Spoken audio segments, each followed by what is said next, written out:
你武功很好，替我杀个人200两。公公要杀谁呀？北镇抚司小旗官。谁？公公你误会了，这个人可是我的挚爱亲朋，手足兄弟呀。得加钱。你或许没有看过《绣春刀》，但你一定听说过加钱居士。只要钱给的到位，就连自己的亲师弟也不放过。得加钱，甚至对于师弟心仪的姑娘也是口无遮拦。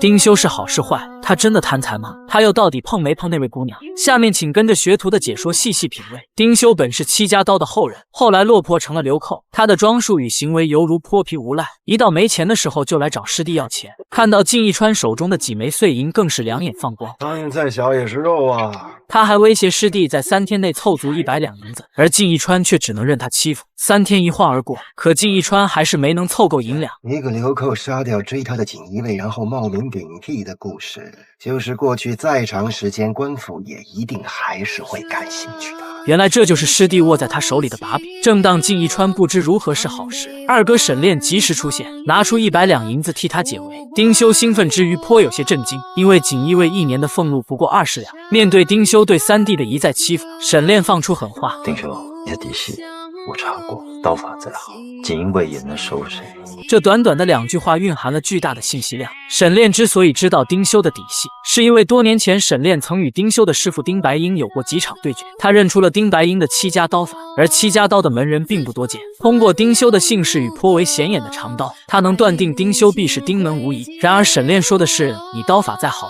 锦衣卫也能收拾你，而不是你刀法再好我也能收拾你。这说明沈炼自知武功不如丁修，而沈炼或许也早已知晓了3弟的真实身份，但是他不在乎。看到沈炼出手如此阔绰，丁修反而变本加厉。这天他又来找师弟要钱，因为他觉得他们最近必定得了一笔大财。却不料赵敬忠突然出现，话音未落便突然出手，二人赤手空拳比拼拳脚。丁修劈出一掌，赵敬忠以左臂接下，之后右手使出擒拿手法，抓住丁修左臂并顺势上举，同时身体快速下潜并绕至丁修身后，以右手擒住丁修左臂，左手摁住丁修脖颈，丁修瞬间被制住。赵敬忠乃是东厂第一高手，寻常高手被他这样制住很难翻身，而丁修瞬间想出破解之法。他在假意向上反抗后，立刻下移身位，顺势以右手撑地，以一个侧翻挣脱赵敬忠束缚。随后二人又相交数掌，只见赵敬忠右掌攻来，丁修瞅准时机，再以双手擒住其右臂后顺势上举，同时快速击向其腋下空档，以右臂揽住赵敬忠腰部将其举起，再回旋半圈后出掌将其击飞。二人所使功夫均为唐手，唐手乃是一门起源于我国古代的搏击术，讲究快速干脆及攻击的杀伤性，是一种非常霸气的武道。后来流传到日本，演变为空手道。丁修没花多大力气就打败了赵敬忠，由此可见其实力。而赵敬忠也看出了丁修身怀武功，为了解决掉锦衣卫兄弟3人，赵敬忠再次找到丁修，打算以重金将其收买，替自己杀人。而丁修在听到所杀之人竟是自己的师弟后大感意外，但只持续了数秒。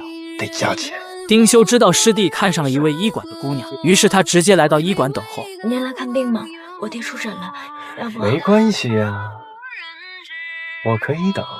靳一川赶到的时候已是深夜，当他看到已被杀害的医馆大夫时，就知道为时已晚。就在这时，丁修抱着他心仪的姑娘缓缓从屋中走出。此时的靳一川近乎绝望，丁修不再迟疑，拔出苗刀准备结果了师弟。你小子眼光不错，那个姑娘……